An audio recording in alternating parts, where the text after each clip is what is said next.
Assalamualaikum warahmatullahi wabarakatuh. Alhamdulillahi rabbil alamin. Alhamdulillahilladzi hadana li hadza wa ma kunna linahtadiya laula an hadanallah. Asyhadu an la ilaha illallah wahdahu la syarikalah wa asyhadu anna Muhammadan abduhu wa rasuluh. Allahumma shalli wa sallim wa barik ala Muhammad wa ala ali Muhammad kama shallaita wa barakta ala Ibrahim wa ala ali Ibrahim fil alamin innaka Hamidum Majid. Rabbi shrah li sadri wa yassir li amri wahlul 'uqdatam min lisani yafqahu qawli. Amma ba'du. Bapak-bapak dan ibu-ibu serta jamaah sekalian, rahimani wa rahimakumullah. Semoga kita semua yang hadir di majelis ini senantiasa dirahmati Allah Subhanahu wa taala. Amin ya Allah ya rabbal alamin. Alhamdulillah Bapak Ibu, pada sore ini atas izin Allah kita bisa berjumpa kembali ya, untuk sama-sama thalabul ilmi, ya, menuntut ilmu yang itu adalah kewajiban kita sebagai seorang muslim. Dan wabil khusus pada kesempatan sore ini kita akan mempelajari tentang sifat sholat Nabi ya Sallallahu Alaihi Wasallam sebagai lanjutan dari kajian bulan lalu ya, tentang pentingnya kita mempelajari sholat Nabi, karena Nabi menyuruh kita berwasiat ya untuk betul-betul mempelajari bagaimana tata cara sholat ya, yang itu kewajiban kita dalam sehari ada 5 kali. Dalam hadis yang sangat populer riwayat Imam Bukhari, Imam Muslim, Imam Ahmad, Rasulullah mengatakan, "Shallu kama ra'aitumuni usolli." Salatlah kalian sebagaimana kalian melihat atau mengetahui aku salat. Bahkan Rasulullah dalam hadis riwayat Imam Abu Daud disahihkan oleh Syekh Al-Albani, beliau mengatakan yang intinya Allah itu menjanjikan sorga ya bagi orang-orang yang sholatnya sesuai dengan yang diajarkan oleh Nabi. Jadi betul-betul baik sholatnya. Kata Nabi, qala Nabi sallallahu alaihi wasallam, khamsu shalawatin iftaradahunna Allahu azza wa jalla. Ada 5 sholat yang difardukan oleh Allah azza wa jalla, man ahsana wudu'ahunna wa shallahunna liwaktihin. Barang siapa yang memperbagus wudunya dan sholat pada waktunya, wa atamma ruku'ahunna wa sujudahunna wa khusu'ahunna, lalu dia menyempurnakan ruku'nya, sujudnya, kehusuannya, kana lahu 'alallahi ahdun an yaghfirullah, maka dia mendapatkan janji dari Allah untuk diberikan ampunan oleh Allah Subhanahu wa taala. Wa man lam yaf'al, dan barang siapa yang tidak melakukan dengan baik tadi ya, entah wudunya atau salatnya, falaisa lahu 'alallahi ahdun, maka dia tidak punya janji dari Allah. In syaa'a ghafara lahu wa in syaa'a azabahu. Kalau Allah menghendaki, Allah akan ampuni dia, tapi kalau Allah menghendaki, Allah akan azab dia kalau dia tidak melakukan sholat dengan baik. Oleh karenanya, ibu-ibu dan bapak-bapak ya, pada sore hari ini ya, kita akan bersama-sama mempelajari tata cara sholat Nabi sallallahu alaihi wasallam. Nah, kami merujuk ke kitab sifat sholat Nabi, minat takbir ila taslim ka'annaka taroh ya, ka'annaka taroha, yang ditulis oleh Syekh Muhammad Nasiruddin Al-Albani rahimahullah. Baik, yang pertama, ibu-ibu, bapak-bapak dan jemaah sekalian ya, ketika kita sholat maka kita harus menghadap ke arah kiblat atau ke Ka'bah ya, ke Ka'bah. Dan ini adalah rukun sholat ya. Maka tidak sah orang yang sholatnya tidak menghadap ke arah Ka'bah atau tidak menghadap ke arah kiblat. Akan tetapi ada memang beberapa orang yang dia mendapatkan rukhsah ya, boleh tidak sholat ke arah kiblat, seperti orang yang sedang dalam peperangan ya, perang dahsyat, itu boleh dia sholat tidak menghadap ke arah kiblat, atau termasuk sholat khauf, ya, sholat dalam keadaan takut, atau orang yang sakit, ya, atau di atas kendaraan, di atas kapal, di atas pesawat, di atas kereta, di atas bis. Kalau memang dia takut, ya, waktunya habis, itu misalnya perjalanan pagi, ya, sampai ke Jakarta naik kereta misalnya, kalau berhenti di stasiun sebentar takut ketinggalan kan. Ternyata perjalanan sampai Jakarta dari Jogja itu sekitar maghrib, sementara zuhur dan asar kita ada di atas ke kereta kan. Nah, maka kalau kita khawatir tidak keburu waktunya, maka boleh kita sholat jamak qashar di atas kereta walaupun tidak menghadap ke arah kiblat atau Ka'bah. Nah, itu dibolehkan Bapak Ibu dan jamaah sekalian rahimani wa rahimakumullah. Nah, adapun, ya, kalau kita dalam keadaan normal, maka kita harus berusaha sholat menghadap ke arah Ka'bah atau kiblat, an yastaqbila ainal Ka'bati. Kalau kita tidak melihat seperti di Indonesia ini, ya ke arahnya. Nah, kalau kita ada di Mekah di Masjidil Haram, harus betul-betul menghadap ke arah Ka'bah. Ke arah Ka'bah di sana kelihatannya. Kalau kita ada di dalam area yang nampak kelihatan Ka'bah. Kalau ada orang sholat, ya, dia tidak tahu, ada di satu tempat bingung gitu ya, kiblatnya mana. Kadang-kadang ada ya Pak ya Bu, kita main gitu ke satu daerah, bingung gitu, ini mana ya kiblatnya. Main ke rumah teman, sholatnya di rumah gitu, pas di masjid mungkin udah selesai, akhirnya sholat di rumah. Kita bingung, ini mana ya sholatnya, arah kiblatnya mana gitu. Maka Bapak Ibu, ya, kita harus berusaha nyari. Dan kalau kita berada di rumah teman, bukti kesungguhan kita mencari arah Ka'bah atau kiblat gimana buktinya? Apa buktinya? Tanya sama yang punya rumah, gitu ya.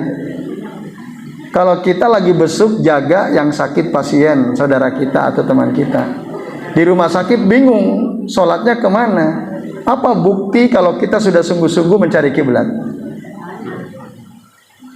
Kita di rumah sakit nih, nunggu sahabat kita, saudara kita sakit.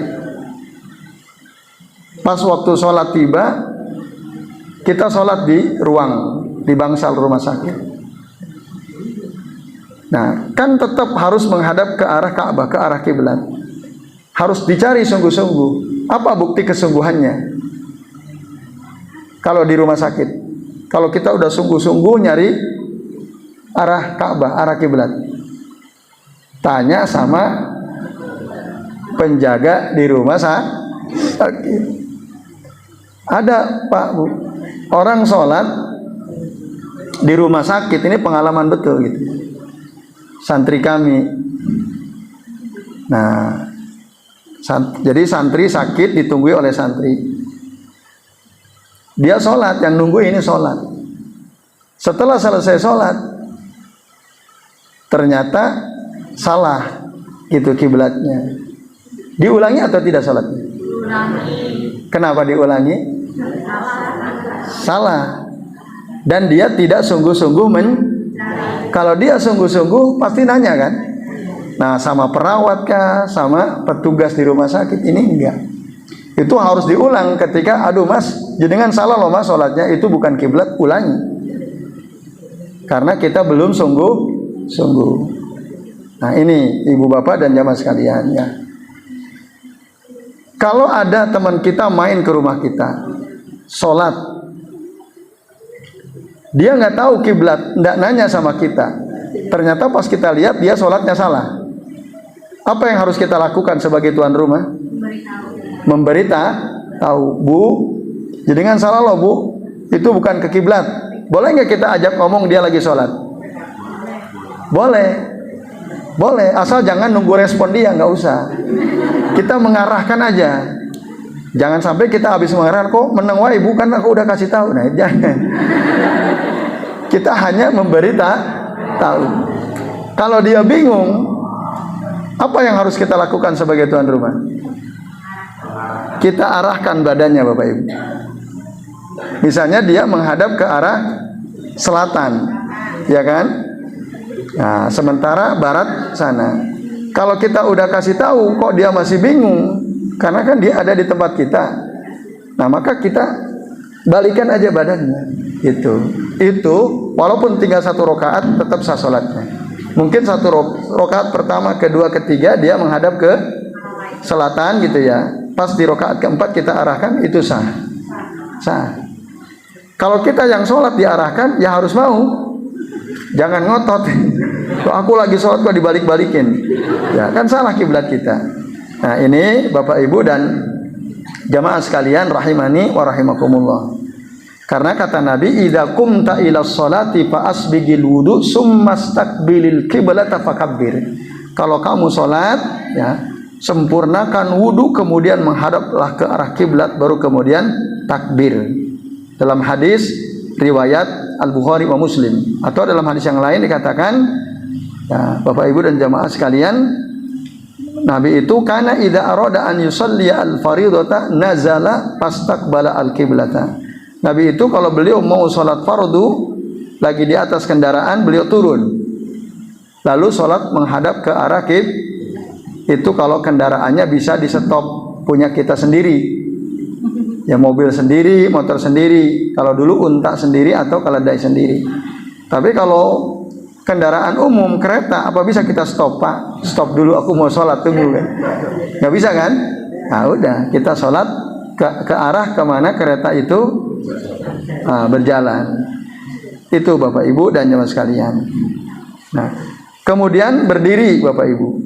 Rukun sholat itu berdiri, ya. Dalam Al-Quran surah Al-Baqarah ayat 144 Allah mengatakan wa qumu lillahi qanitin. Nah, jadi sholatlah ya untuk Allah dalam keadaan berdiri. Itu kalau dalam keadaan normal. Tapi kalau dalam keadaan safar, kita boleh sholat sambil duduk kalau kita khawatir terjatuh. Misalnya di atas kendaraan, di atas kapal, di atas bis, di atas kereta, atau di atas pesawat gitu ya. Dalam safar boleh. Atau dalam keadaan sakit juga boleh sholat sambil duduk. Sallallahu alaihi wasallam fi maradi mautihi jalisan. Jadi Rasul SAW beliau sholat waktu sakit di mana beliau meninggal setelah sakit itu, maka beliau sholatnya sambil duduk. Hadis rawahu Ahmad wa Tirmidzi, dan hadis ini sahih. Nah, Bapak Ibu dan jamaah sekalian rahimani wa rahimakumullah, itu ya tentang berdiri. Nah, kalau sholat fardu Bapak Ibu ya wajib berdiri kalau mampu. Tapi kalau ada uzur boleh sambil duduk. Nabi katakan sholli qa'iman fahuwa apa kan? Sholli qa'iman fa illam tastati fa qa'idan fa illam tastati fa ala jambin. Salatlah kamu berdiri kalau enggak bisa duduk, kalau enggak bisa duduk sambil berbaring. Hadis akhrajahu Al-Bukhari wa Abu Daud. Itu. Nah, jadi kalau ada uzur karena kita tidak bisa, boleh duduk, boleh berbaring. Orang sakit di rumah sakit gitu ya, mau duduk aja pusing, maka sholat sambil berbaring. Itu. Tapi sholat sambil duduk tentu lebih utama. Kata Nabi dalam hadis Bukhari Muslim, dalam hadis Bukhari dan Ahmad ya, juga Abu Daud, man shalla qa'iman fahuwa afdal wa man shalla qa'idan falahu nisfu ajril qa'imi. Barang siapa yang sholat berdiri maka itu lebih utama. Barang siapa yang sholat duduk maka dia dapat setengah pahala dari orang yang sholatnya berdiri. Wa man shallana iman aw mutajian falahu nisfu ajril qaidi. Barang siapa yang sholatnya sambil berbaring, maka sholat pahalanya setengah dari orang yang sholatnya sambil duduk. Ini maksudnya karena dia sakit. Bapak Ibu dan jamaah sekalian, a'azani Allahu wa iyyakum ajmain. Kalau kita sholat sambil duduk, ini sholat fardu ya, kita mau sujud nggak bisa, tapi pengen sujud, maka cukup sujudnya pakai isyarat. Tidak usah meletakkan wajah kita di lantai, gitu, tidak usah. Oh saya pengen banget nih sujud betul-betul, akhirnya dia pakai bantal gitu ya, pakai bantal. Ini nggak boleh. Kalau emang nggak bisa ya sudah, nggak usah ditaruh bantal ya di depan kita, gitu. Kalau nggak bisa cukup kita pakai isyarat. Tapi memang isyarat sujud itu akhfadu minar ruku, dia lebih rendah daripada ruku. Jadi kalau ruku misalnya Bapak Ibu ya, kita sholat sambil duduk ya, kita mau ruku Allahu Akbar, misalnya gini, Sami Allahu liman hamidah, lalu mau sujud berarti Allahu Akbar, nah lebih rendah itu Allahu Akbar, Allahu Akbar. Itu enggak usah dipaksakan, nggak usah naruh bantal. Dulu pernah ada sahabat sakit, sholat sambil duduk. Beliau ingin sujud, sebenarnya nggak kuat tapi dipaksakan, lalu dikasih bantal. Dijenguklah oleh Nabi SAW. Paro'ahu yusalli ala wisadatin. Rasul melihat si sahabat ini sholat pakai bantal ya. Fa'akhozaha paroma biha. Diambil bantal itu, dilempar oleh Nabi. Dilempar bantalnya. Fa'akhozahu dan lalu sahabat ini ngambil ya ud. Nah, ud yang dimaksud di sini kayu gitu ya, sebagai pengganti daripada bantal. Ingin tetap meletakkan wajahnya di bawah, tapi karena kalau di lantai nggak kuat, tadinya pakai bantal, bantal dilempar oleh Nabi, dia ngambil kayu sebagai pengganti dari bantal. Mungkin dalam pikiran si sahabat ini, kalau bantal mungkin keenakan gitu ya, kayu lah diambil. Lalu fa'akhozahu faroma biha, diambil lagi kayu itu oleh Nabi, dilempar lagi. Lalu beliau berkata, sholli alal ardi in istata'ta, sholatlah kamu sujud di atas tanah kalau bisa. Wa illa fa'aumi imaan, kalau tidak bisa cukup pakai isyarat. Waj'al sujudaka akhfadu min ruku'ika, jadikan sujudmu lebih rendah daripada ruku'mu. Nah itu hadis ini Bapak Ibu dan jamaah sekalian, azan ya Allah wa iyyakum ajmain. Ya, disebutkan oleh Imam At-Tabrani, Imam Al-Bazzar, juga oleh Imam Al-Baihaqi dengan sanad yang sahih. Nah ini tentang berdiri ya Bapak Ibu. Tapi kalau kita sholat sunnah Bapak Ibu dan jamaah sekalian, walaupun tidak ada uzur ya, kita boleh sholat sambil duduk walaupun kita tidak punya uzur.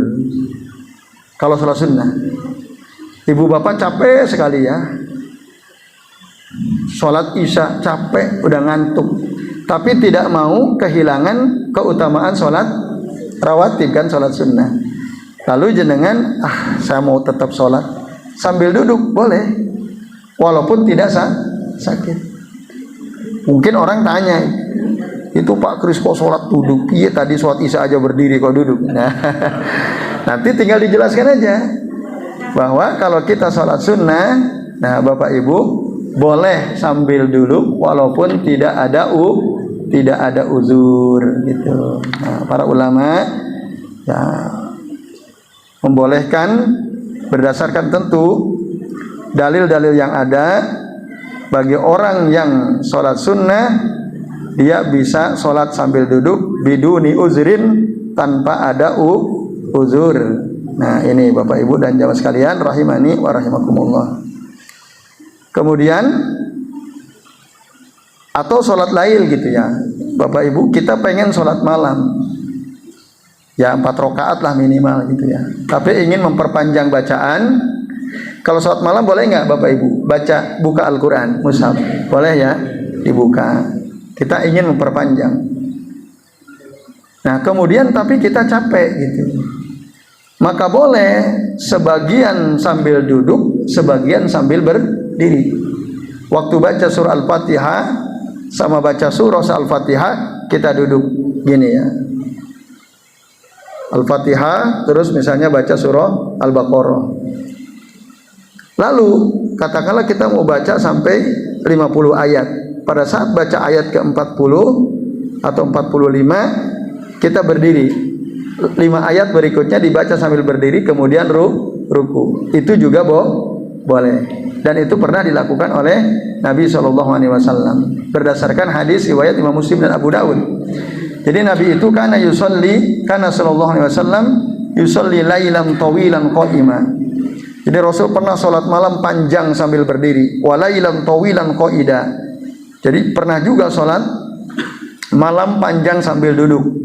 Wa kana idza qara'a qa'iman wa raka'a wa idza qara'a qa'iman wa raka'a qa'iman wa idza qara'a qa'idan raka'a qa'idan. Jadi kalau beliau membaca sambil berdiri, maka ruku sambil berdiri.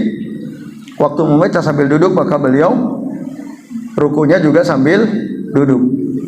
Tapi itu dalam hadis Muslim dan Abu Daud. Dalam hadis yang lain dikatakan, kana ahyanan yusolli jalisan wa yaqra'u wa huwa jalisun. Beliau kadang-kadang sholat sambil duduk, membaca sambil duduk. Fa idza baqiya min qiraatihi qadra ma yakunu salasina aw arba'ina ayah qama fa qara'a wa huwa qa'imun. Ketika tersisa dari bacaan surahnya kira-kira 30 sampai 40 ayat, beliau berdiri dan beliau membaca sambil berdiri. Summa raka'a wa sajada summa yasna'u fi rakaati tsaniyah misla dzalik. Lalu beliau melakukan hal itu di rakaat kedua seperti itu juga. Baca Al-Fatihah, baca surah, duduk. Sisa sedikit berdiri, rukunya sambil berdiri. Nah, begitu dilakukan oleh Nabi sallallahu alaihi wasallam. Nah, ini Bapak Ibu dan jamaah sekalian ya. Itu tentang duduk. Kemudian tentang sutroh Bapak Ibu ya.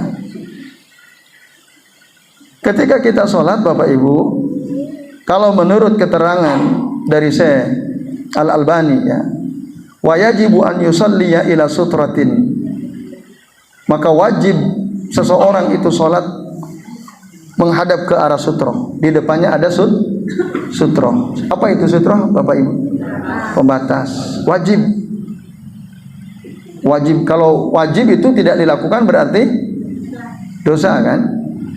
Nah, menurut Syekh Al-Albani, yajibu an yusalliya ila sutratin la farqa fi dzalika baina ya al-masjidi wa ghairihi wala baina kabirihi wa saghirihi.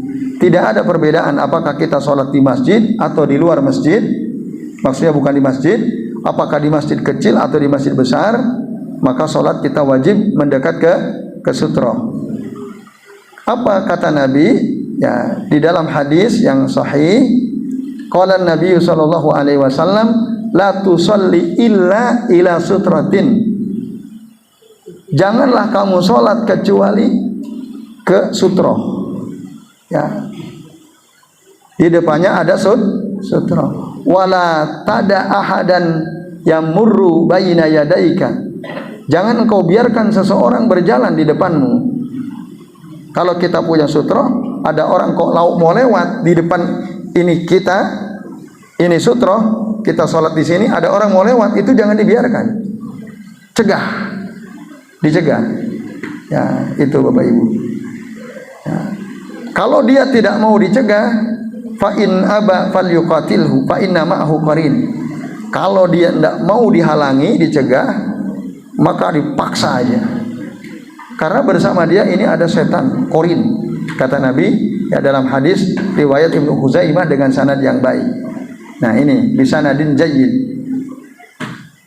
Itu kalau dia lewatnya antara kita dengan sutroh. Tapi kalau dia lewat di depan sutroh, di sini, ini sutroh kita, itu aman.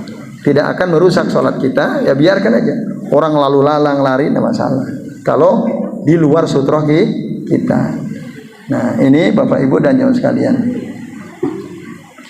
Lalu dalam hadis riwayat Imam Abu Dawud dan Al-Bazzar juga Imam Al-Hakim, disahihkan oleh Imam Al-Hakim, Nabi SAW bersabda, "Idza shalla ahadukum ila sutratin falyadnu minha." Apabila salah seorang di antara kalian salat di hadapan ada sutroh, falyadnu minha, maka mendekatlah ke sutroh, Bu, Pak. Mendekat. Jangan menjauh. Falyadnu ila sutroh. La yaqta'u syaitanu alaihi salatah. Agar syaitan tidak memotong salat kita. Tidak merusak salat kita, Bapak Ibu.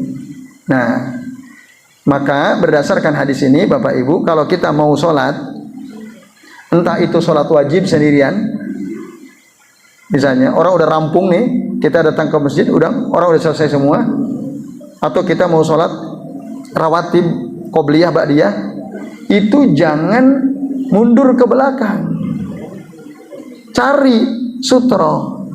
Nah, maka sholatlah di depan, gitu. Jangan datang ngambil posisi di sana.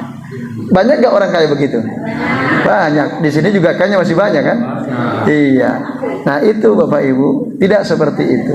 Rasul menyuruh kita untuk mendekat ke sutro, falyadnu ila sutro. Dan ini berlaku baik untuk bapak-bapak maupun untuk ibu. Jadi Bu, Pak, kita mau sholat itu cari sutro, gitu. Sutro. Apa tadi sutro? Pembatas. Jangan malah mundur.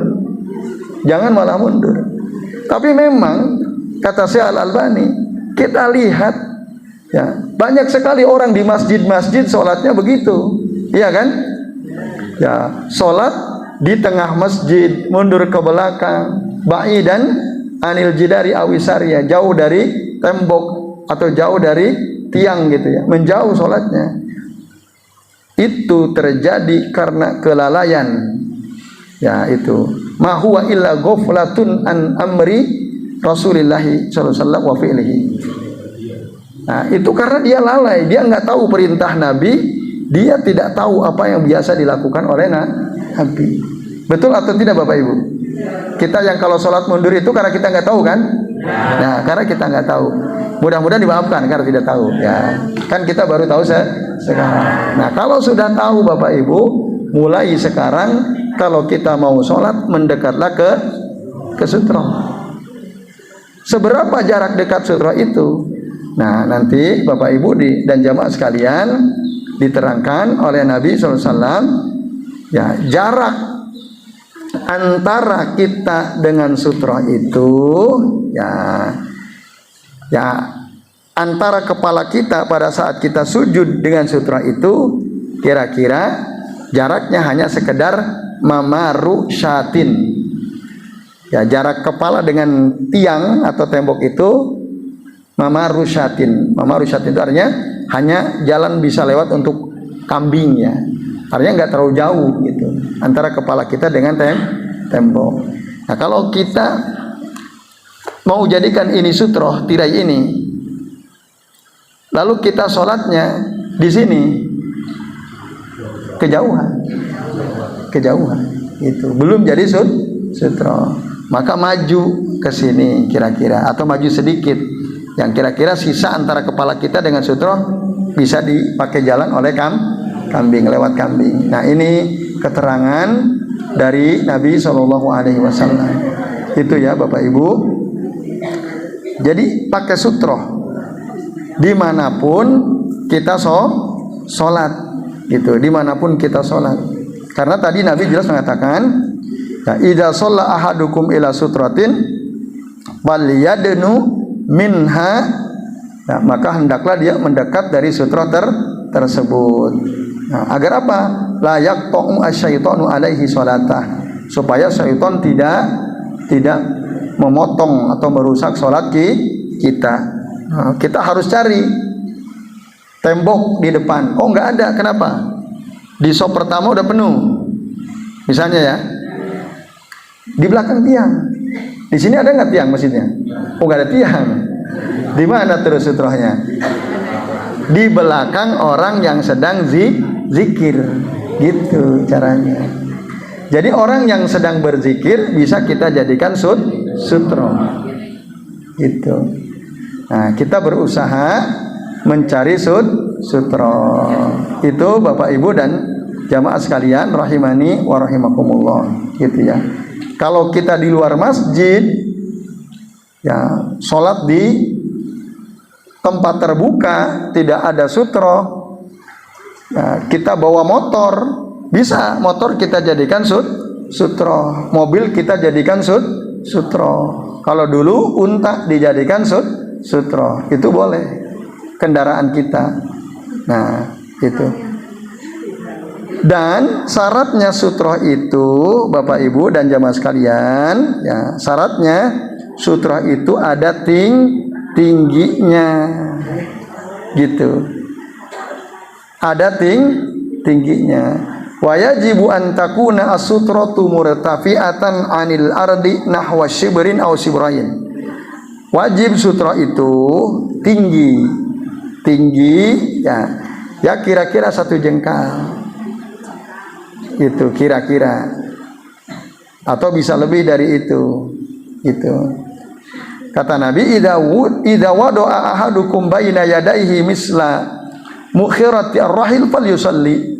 Apabila salah seorang di antara kalian meletakkan di hadapannya seperti sandaran pelana, ya, kalau kuda, unta itu ada sandarannya, pelana itu, maka letakkanlah itu, sholatlah di situ. Wala yubali man marra wara adzalik. Enggak usah diperdulikan kalau ada sesuatu yang lewat di luar sutra. Jadi ada dimensi tinggi. Nah, ini artinya Bapak Ibu, garis karpet sajadah itu enggak cukup jadi sutra. Gitu. Jadi harus ada dimensi tinggi. Enggak lebar enggak ada masalah. Karena dulu Nabi menyuruh pakai tongkat bisa, pakai anak panah juga bisa. Kan anak panah segimana paling, gak masalah. Yang penting ada dimensi tingginya, ditancapkan. Nah, ini Bapak Ibu dan jamaah sekalian rahimani wa rahimakumullah. Nah, tapi memang ada sebagian orang yang membolehkan, ya, sutroh itu sajadah katanya, ya, sajadah. Nah, Bapak Ibu dan jamaah sekalian rahimani wa rahimakumullah, memang ada hadisnya, ya. Jadi Nabi mengatakan di antara, ya, hadis dari Nabi SAW, kalau kita sholat Bapak sekalian, nah, hendaklah di depan kita itu ada sutroh, kata Nabi. Apa sutrohnya? Kalau tidak ada, ya, kita di ruang terbuka, bukan di dalam masjid tentu saja, ya. Nah, maka kata Nabi, idza shalla ahadukum falyaj'al tilqa'a wajhihi syai'an. Apabila salah seorang di antara kalian sholat, hendaklah dia meletakkan sesuatu di depannya. Apa sesuatu yang dimaksud? Falyansib ason. Dia boleh tancapkan tongkat. Bapak Ibu bisa bayangkan nggak, ini kira-kira di masjid apa di mana? Di luar masjid, ya kan? Nah, tidak ada tembok, nggak ada pohon, nggak ada, ya, apa-apa nggak ada. Maka yang pertama kata Nabi, kalau memang tidak ada, falyansib ason, gitu. Letakkan sesuatu, falyansib ason. Kalau ibu-ibu, bapak-bapak kita zaman sekarang, falyado, misalnya tas, gitu ya. Nah, hakibatan, tas boleh, kayak Bu Kartika tuh tasnya, itu boleh jadi sutroh. Atau air mineral boleh, Bu. Ibu-ibu ya, kita air mineral sudah bisa jadi sutroh. Nah, itu kalau memang kita misalnya gerah gitu ya, ingin sholat sunnah, lagi safar gitu ya, mampir di masjid, mundur, nggak masalah, asal di depan kita ada sutroh. Apa sutrohnya? Apa saja, sesuatu yang kita bisa jadikan sutroh, gitu Bapak Ibu. Nah, bisa tas, bisa air mineral, yang penting ada dimensi tinggi, gitu. Ya tadi, ya kira-kira 1 jengkal, kurang lebih lah, kurang dikit nggak ada masalah, lebih tidak ada masalah. Nah itu Bu. Lalu fa'ilam yakun ma'ahu ason. Kalau dia di luar masjid tadi ya, di padang pasir, di tempat terbuka, di lapangan, kok enggak ada tongkat, dia enggak punya, maka apa kata Nabi? Fal yakhuttu hattan summa la yadurruhu man marra amamahu. Maka buatlah garis. Boleh buat garis. Nah, maka kalau kita sudah buat garis, tidak akan membahayakan kita, tidak akan merusak sholat kita, orang yang berjalan di luar garis kita yang sudah buat. Bapak Ibu ingat. Nah, sebagian orang menggunakan dalil ini, hadis ini, riwayat Abu Hurairah, dikeluarkan oleh Abu Dawud, Ibnu Majah, Ibnu Hibban. Jadi garis karpet katanya itu sudah boleh, sajadah sudah menurut sebagian orang berdalil dengan hadis ini. Tapi dia lupa Bapak Ibu. Ya, itu kan alternatif terakhir. Kalau memang tidak ada yang lain, baru pakai garis. Kalau di masjid, gampang nggak cari sutra? Gampang banget. Kotak infak aja bisa itu jadi sutra, ya kan? Nah gitu. Nah, andai kata tadi di shop pertama udah penuh, orang masih pada zikir, sementara kita zikir sebentar karena buru-buru mau sholat ba'diyah, udah jadikan orang di depan kita sebagai sutra. Atau mundur ke situ di belakang lemari Al-Quran situ juga bisa jadi sutra. Itu Bapak Ibu ya. Yang penting tadi ada dimensi tingginya. Jadi sutra itu wajib. Kalau tidak Bu, ada 2 kemungkinan. Kalau kita sholat tidak ada sutra di depan kita, kemungkinan pertama sholatnya nggak sah. Oh kan? Kapan? Kalau ya ada 3 perkara lewat di depan kita saat kita lagi sholat. 3 hal ini apa? Keledai, al-himar, yang kedua al-kalbul aswad, anjing hitam, yang ketiga wanita yang sudah balik. Maka sholatnya batal tuh, sholatnya nggak sah, rusak sholatnya. Nah ini Bapak Ibu dan jamaah sekalian rahimani wa rahimakumullah, gitu ya. Jadi itu keadaan pertama. Kalau ada yang lewat di depan kita, salah satu dari 3 tersebut, maka sholat kita jadi rusak. Nah, tapi kalau selain itu, ya, selain ketiga hal tadi, selain wanita, selain anjing hitam, selain keledai, itu sholatnya tidak rusak. Ya, selain 3 ini, bisa kucing, bisa anak-anak, bisa bapak-bapak, apa saja ya yang lewat selain 3 ini, maka sholatnya jadi tidak sempurna, gitu. Kalau yang 3 ini rusak sholatnya. Kalau kita sholat di sini Bapak Ibu, di sinilah Bapak-bapak, mungkin nggak ada keledai lewat sini, aman kan? Anjing hitam mungkin nggak? Aman kan? Kalau ibu-ibu lewat mungkin nggak? Ada tetap kemungkinan. Termasuk ibu-ibu sholat dilewati ibu-ibu sama. Ibu-ibu lagi sholat, yang lewat ibu-ibu, ya itu juga bisa rusak sholat, gitu. Nah ini ya Bapak Ibu dan jamaah sekalian rahimani wa rahimakumullah, gitu.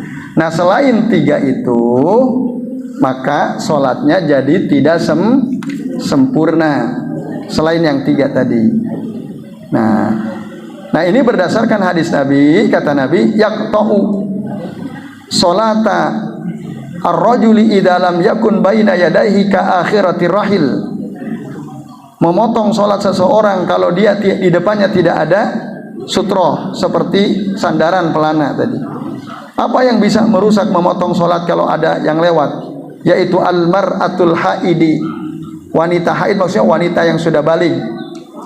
Al-himaru kaledai wal kalbul aswadu, dan anjing hitam. Lalu Abu Dzar bertanya, ya Rasulullah, kenapa kok anjing hitam? Kalau anjing merah bagaimana? Ya kan, mungkin ada aja anjing merah, anjing putih. Itu sahabat nanya dulu, Abu Dzar tanya. Karena kata Nabi, al-kalbul aswadu syaitan, anjing hitam itu syaitan. Nah itu. Tapi Bu, Pak, dari dulu ibu-ibu haknya dibela oleh Aisyah radhiyallahu anha. Aisyah nggak terima, masa kami disamakan sama anjing dan keledai, gitu ya.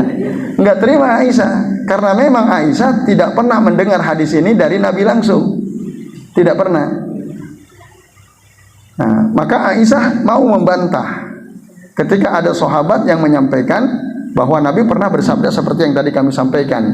Dan itu Bapak Ibu, ya hadisnya sahih, riwayat Imam Muslim, Abu Dawud dan Ibnu Khuzaimah. Nah, lalu kata Aisyah, yo aku pernah sholat, aku pernah ada di depan Nabi, Nabi lagi sholat, Nabi membiarkan kok, gitu. Nabi tidak melarang. Kan tadi kalau ada orang lewat harus dicegah kan? Kata Aisyah, aku pernah ada di depan Nabi, bahkan berbaring Aisyah. Nabi tidak menyuruh Aisyah pindah. Nabi tetap melanjutkan sholatnya, Bapak Ibu. Jadi nggak benar kalau ada orang perempuan yang sudah balik bisa merusak sholat seseorang. Nah itu bagaimana? Nah para ulama menjelaskan, Bapak Ibu. Nah, apakah hadis dari Abu Dzar Al-Ghifari tadi yang diriwayatkan oleh Muslim, Abu Dawud, Ibnu Khuzaimah bertentangan dengan hadis Aisyah, di mana Aisyah protes, kok perempuan disamakan dengan keledai, disamakan dengan anjing hitam? Para orang mengatakan tidak sebenarnya. Karena apa? Satu, Aisyah itu kan beliau tidak berjalan, tapi berbaring, gitu. Jadi kalau hanya berbaring, ibu-ibu ketika suami ibu lagi sholat di rumah, ya enggak akan merusak sholat suami ibu. Kecuali berbaringnya enggak pakai apa-apa, nah itu yang merusak. Nah, itu. Tapi kalau berpakaian lengkap, pakai selimut, aman, gitu ya. Kalau hanya sekedar berbaring atau duduk di depan suami ibu, itu. Tapi kalau lewat, nah itu bisa rusak. Nah itu Bapak Ibu penjelasannya itu. Jadi apa yang disampaikan Aisyah, beliau kan tidak jalan tapi berbaring. Jelas ya Bapak Ibu? Nah itu. Jadi ya berusahalah sholat itu mendekat ke sutro. Gitu. Nabi Bapak Ibu pernah suatu ketika sholat. Ya, kalau ada di antara kita mikir, wah aku kan ke masjid ini jam 3:30 masih sepi kan, belum ada orang. Karena saya yang azan subuh, orang baru datang kalau sudah azan subuh. Karena Bapak Ibu merasa nggak ada siapa-siapa, udah sholat aja di tengah, jauh dari sutro, gitu kan? Merasa aman? Enggak. Rasul dulu pernah sholat, ya. Disebutkan Bapak Ibu dalam hadis riwayat Imam Ahmad, Ad-Daruqutni dan Imam At-Tabrani dengan sanad yang sahih. Suatu ketika Rasulullah sholat, ya, shalla sholatan maktubatan fadamma yadahu falamma shalla qalu ya Rasulullah ahadasa fi sholati syai'un qala la. Rasul sholat wajib, tiba-tiba beliau menggenggamkan tangannya seperti ini. Ketika tiba-tiba begini lagi sholat. Ketika selesai sholat, sahabat penasaran, apakah terjadi sesuatu dalam sholat ya Rasulullah? Tidak, kata Nabi. Illa, kecuali kata Nabi, anna syaitana arada an yamurra baina yadayya. Kecuali ada syaitan mau lewat di depan saya, kata Nabi. Ya. Fakhanaqtuhu hatta wajadtu barda lisanihi ala yadayya. Maka aku dicekik syaitan oleh Nabi. Nabi mungkin nggak lihat? Mungkin. Tapi kalau kita nggak mungkin lihat ya. Jangan pura-pura nyekik syaitan. Kita nggak akan diperlihatkan. Ini Nabi. Oleh Allah memang seorang Rasul itu dikhususkan. Nah, dicekik sampai kata Nabi, aku merasakan dinginnya lidah si syaitan itu mengenai tangan Rasul. Dicekik ngelel gitu ya. Nah, lidahnya kena tangan Rasul, terasa dingin oleh Nabi SAW. Nah, ini Bapak Ibu sekalian. Jadi mungkin nggak ada orang, tapi syaitan masuk ke masjid mungkin nggak? Mungkin. Syaitan itu baru kabur pada saat azan dan iqamah. Setelah azan balik lagi, iqamah kabur, iqamah balik lagi. Nah, maka tadi tetap mendekatlah ke sutra. Jelas ya Bapak Ibu? Jadi mulai sekarang berusahalah untuk mendekat ke sutra. Jangan malah mundur. Baru datang mau sholat sunnah, cari tembok depan. Kalau enggak di belakang orang itu. Ya, mudah-mudahan ilmu ini bisa merubah kebiasaan kita yang selama ini tidak sesuai sunnah. Baik. Lalu yang berikutnya Bapak Ibu, kalau kita yang mau jalan itu hati-hati. Jangan pernah kita berani-berani jalan melewati depan orang sholat. Karena ini termasuk dosa besar. Gitu. Berdasarkan hadis Nabi, ya Bapak Ibu dan sekalian, beliau mengatakan, ya, lau ya'lamu al-maru baina yadai al-musalli, seandainya orang yang mau lewat di depan orang sholat itu tahu dia, ya, tahu dosanya, lakana an yakifa arba'ina, maka niscaya dia berhenti selama 40. 40 apa? Nah, di dalam hadis ini tidak ada keterangan 40 apa. Tapi nanti dalam hadis yang lain ada keterangan arba'ina kharifan. Nah, seandainya orang yang berjalan di depan orang yang sedang sholat itu tahu dosa apa yang dia tanggung, maka niscaya dia akan berhenti selama 40 tahun. Itu khairan lahu min an yamurra baina yadai al-musalli. Itu lebih baik baginya daripada dia berjalan di depan orang yang sedang sholat. Lebih baik kita berhenti 40 tahun gitu.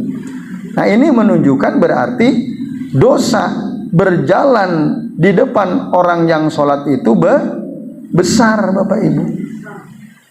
Kira-kira kalau kita suruh berdiri 40 tahun kuat nggak? Boro-boro 40 tahun upacara bendera aja yang setengah hari semaput. Berat gitu. Maka lebih baik kita tunggu Pak Bu. Ada orang sholat di situ depan pintu. Kan kadang-kadang kalau belum ngerti ilmunya dia sholat di mana aja kan. Sementara kita mau keluar. Tunggu. Ya gitu. Kita tunggu. Ini buru-buru saya. Masalahnya mau ke bandara misalnya. Nah, Bapak Ibu cari apa alat, kursi atau untuk baca Quran itu ya, meja untuk baca Quran. Kalau memang kita buru-buru sementara ada orang sholat situ, cari benda yang ada dimensi tinggi, taruh di depannya lalu kita lewat. Itu bisa. Caranya seperti itu. Untuk sutra dia. Dan kita juga dapat pahala tuh jadinya. Kenapa? Memberi sutra, membantu menyempurnakan sholat dia. Gitu. Termasuk Bapak Ibu kalau kita lagi sholat zikir, ada teman kita sholat di situ, di sini. Sutra itu harus lurus Bu Pak. Jadi harus lurus, tidak boleh melenceng kanan kirinya, enggak. Orang sholat di sini, kita di sini, dia punya sutra enggak? Enggak. Kita geser Pak Bu. Kita duduknya geser. Jadikan diri kita sebagai sutra untuk dia. Nah itu berpahala karena kita membantu dia, ya, menjadikan diri kita sebagai sutra. Jadi ini Bapak Ibu dan jamaah sekalian rahimani wa rahimakumullah, tentang sutra ini penting sekali ya, jangan dianggap remeh. Ya, baik, jadi mulai sekarang kalau mau sholat cari sutro, mendekatlah ke sutro. Kemudian Bapak Ibu, ya setelah itu niat. Ya, niat itu penting, rukun dalam setiap sholat kita. Ya, termasuk dalam setiap amal soleh harus ada niat. Karena Nabi mengatakan innamal a'malu bin niat wa innamal likulli imri'in ma nawa. Sesungguhnya setiap amal itu harus dengan niat dan setiap orang itu akan mendapatkan pahala sesuai dengan yang dia niati. Itu. Dengan niat sesuatu yang biasa jadi pahala. Niat itu penting. Bapak Ibu misalnya jenengan tidur. Tidur itu kan perkara mubah ya. Biasa kan? Ya atau tidak? Biasa. Tapi tidur bisa jadi pahala. Kalau diniati, ya Allah saya mau tidur. Kenapa? Tidur gasik biar nanti malam bisa sholat lail. Biar bisa sholat subuh berjamaah ke masjid. Nah itu jadi pahala tidurnya Pak. Padahal perkara mubah itu. Makan minum itu perkara yang mubah biasa. Tapi saat kita niatkan, ya Rob, saya niat minum ini supaya saya bisa semangat ibadah, sregep dalam berbuat baik, itu jadi pahala. Niat. Maka niat ini sangat penting dalam setiap amal ibadah kita. Maka kata Syekh Al-Albani, wala budda lil musalli ayyan wiya li sholati lati qama ilaiha wa ta'yinuha bi qalbihi ka fardhi dzuhri awil asr wa sunnatiha masalan. Wajib bagi orang yang sholat untuk niat sholat yang dia lakukan, dia tentukan dalam hatinya, ini sholat zuhur atau asar, ini sholat wajib atau sholat sunnah. Wa huwa syartun aw ruknun, ini syarat atau rukun. Tapi dia katakan begini, wa amma at-talaffudu biha bilisanih, adapun melafalkan niat dengan lisannya, ini kata Syekh Al-Albani ya, fa bid'atun, ini perkara bid'ah, mukhalafatun lis-sunnati, menyelisihi sunnah. Walam yakul bihadza ahadun min matbu'i al-muqallidin min al-a'immah. Tidak ada seorang pun ulama mazhab yang 4 saja, Abu Hanifah, Imam Malik, Imam Asy-Syafi'i, Imam Ahmad, tidak ada yang mengatakan niat itu dilafalkan. Yang mengatakan itu orang-orang belakangan.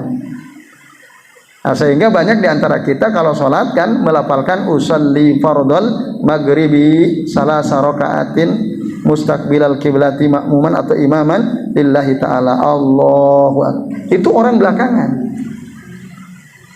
Para ulama mazhab itu tidak pernah ada mengatakan seperti itu, apalagi Nabi dan para sahabat. Ya, maka Bapak Ibu tinggalkan kebiasaan kalau kita mau sholat melafalkan niat. Itu ya, karena itu tidak dicontohkan. Ada sih memang, ada orang-orang yang mengatakan dilafalkan itu lebih afdol. Nah, karena ini soal ibadah Bapak Ibu, maka pertanyaannya apakah ada dasarnya?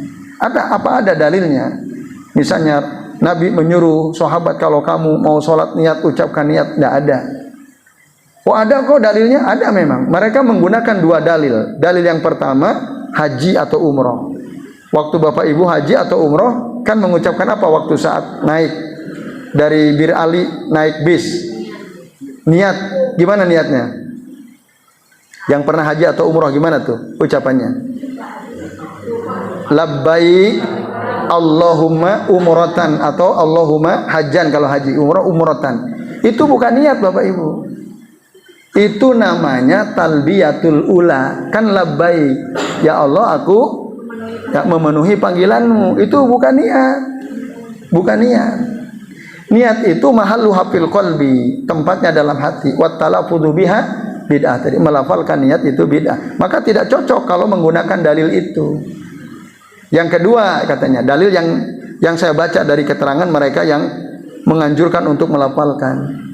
Nabi pernah suatu ketika datang ke rumah istrinya mau makan sarapan pagi. Tapi nggak ada makanan di rumah istri beliau. Nggak ada makanan sedikit pun nggak ada. Lalu karena nggak ada makanan, akhirnya apa yang dilakukan Rasul? Nah, idan. Jadi kalau begitu asumu idan. Saya kalau gitu mau puasa. Katanya itu niat. Niat bukan itu? Bukan. Itu pernyataan. Kalau emang nggak ada makanan ya udah saya puasa. Itu bukan nih niat. Gitu. Kalau itu dianggap niat, maka kalau kita menganggap itu niat harusnya konsisten. Nabi katanya niatnya gimana? Ucapannya nih. Asumu idan, ya, saya puasa kalau begitu kan. Tapi coba, apa yang biasa dibaca oleh kita pada saat bulan Ramadan? Dibaca habis tarawih.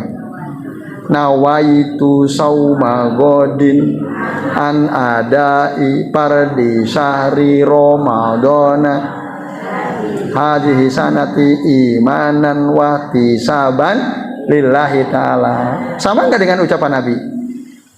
Enggak, Nabi enggak pernah begitu. Nabi hanya bilang, jadi saya besok puasa. Itu aja udah beda gitu loh. Kalau kita menganggap ucapan Nabi itu niat, harusnya sama seperti Nabi. Loh kok kita ngarang-ngarang? Ini karangan orang, Bapak Ibu. Orang yang ngarang, orang belakangan. Gitu. Jadi nggak perlu gitu. Kalau kita mau puasa besok, dipimpin oleh imam, oleh Bilal gitu ya, itu nggak perlu. Karena tadi ya, melafalkan niat itu bid'atun mukhalafatun lisunnah, menyelisihi sunnah. Loh kok orang-orang banyak? Iya, banyak memang orang melakukan. Ya, karena tidak tahu, karena ikut-ikutan. Yang dulu-dulu kan itu kan, orang dulu begitu ya kita begitu. Nah, ilmu itu kan harus terus dipelajari, ya atau tidak? Nah, salah satunya ya sore ini kita belajar ilmu. Oh, ternyata Nabi dan para sahabat itu tidak pernah ada yang melakukan hal tersebut. Maka cukup di hati, Bu, Pak. Cukup di dalam hati. Dan kalau niat puasa wajib itu sebelum subuh. Kalau udah lewat subuh batal, nggak sah puasanya.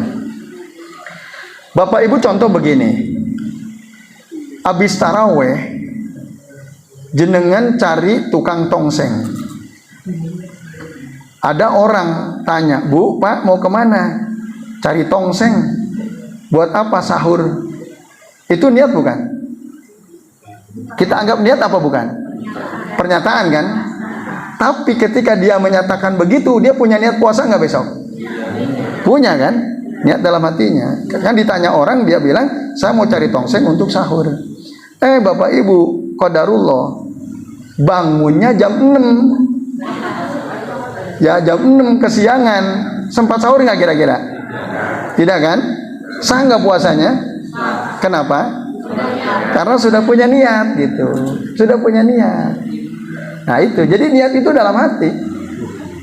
Nah, keinginan kuat dalam hati untuk melakukan suatu amalan, itu niat. Jadi tidak diucapkan. Itu ya Bapak Ibu. Jadi mau sholat itu udah niat dalam hati ya. Kalau bahasanya terserah, mau bahasa Indonesia, bahasa Arab, bahasa Jawa, bahasa Sunda, bahasa Padang, silakan. Yang penting di dalam hati. Misalnya gini ya, pakai bahasa Indonesia. Ya Allah, saya niat sholat maghrib 3 rakaat menghadap kiblat sebagai makmum lillahi ta'ala. Tapi dalam hati, Allahu Akbar, boleh. Gitu. Tapi dalam hati, tidak dilafalkan, tidak diucapkan, tidak digerakkan bibir, tidak. Dalam hati, itulah niat. An-niyatu mahalluha fil qalbi. Baik Bapak Ibu. Itu ya. Ini sudah jam 5.41 nih ya. Udah 1 jam ya. Tadi kita mulai jam 4.41 ya, 40. Satu lagi deh ya. Nah, kemudian setelah niat Bapak Ibu takbir. Nah, itulah yang kemudian disebut dengan takbiratul ihram. Ya. Jadi yastaftihu as-salata biqaulihi Allahu Akbar. Fahada ruknun, ini rukun. Kalau tanpa takbiratul ihram salatnya tidak sah. Karena kata Nabi apa?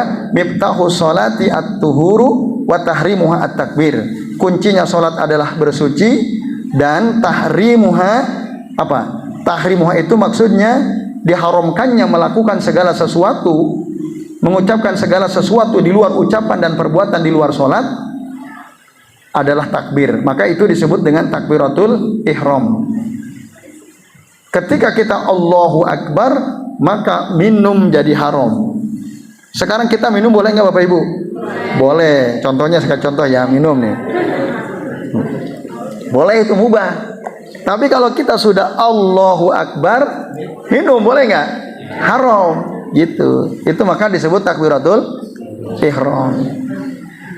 Ngomong, kalau kita nanya sama teman, Pak, nah jenengan nanti malam meronda enggak gitu ya misalnya. Sebelum sholat boleh nggak? Boleh. Tapi kalau udah Allahu Akbar, dia ingat, Pak, kamu jadwal rondanya malam ini. Boleh nggak? Enggak boleh, haram gitu. Karena sudah diawali dengan takbir. Wa tahliluha at-taslim, dan dihalalkan kembali setelah kita salam. Kalau udah assalamualaikum warahmatullah, assalamualaikum warahmatullah, boleh kita tanya, boleh kita minum. Jelas ya Bapak Ibu? Nah, takbir namanya takbiratul ihram. Dan takbir itu tidak boleh dikeraskan suara kecuali kalau kita jadi imam. Ya kalau makmum udah cukup. Bitahrikil lisan duna saut. Gerakan lisan nggak usah pakai suara. Itu kalau makmum. Tapi kalau imam kerasin Allahu Akbar. Nah itu bedanya imam dengan makmum gitu Mas Saudara. Nah jadi ya la yarfa'u sautahu bitakbiri fi kulli shalawat illa idza kana imaman. Atau karena saking banyaknya orang sholat di belakang imam, maka ada boleh orang membantu imam gitu Bapak Ibu. Dan makmum tidak boleh bertakbir kecuali kalau imam sudah takbir. Jangan dibersamai. Tunggu imam. Allahu Akbar. Kalau imam sudah begini baru kita gitu. Paham ya? Jadi sementara sampai ini dulu. Nah, ini baru sesi pertama nih. Nah, sesi kedua nggak tahu sampai mana nanti ya. Nah, itu Pak. Wallahu a'lam bishawab. Ya itu Pak, wallahu a'lam bishawab. Baik Bapak Ibu, kita lanjut bulan depan ya. Insyaallah.